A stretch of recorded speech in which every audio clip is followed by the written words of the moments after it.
Let's chika.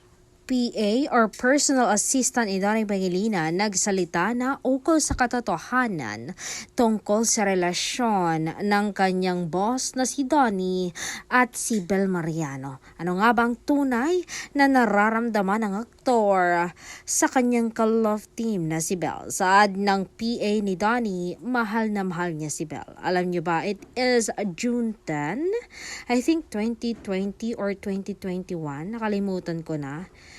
Ang naaalala ko, bumili siya ng dress and quintas. And he prepared for everything for 3 weeks. Kunti ang tulog niya just for birthday surprise for Belle. It's very effort-loving boyfriend.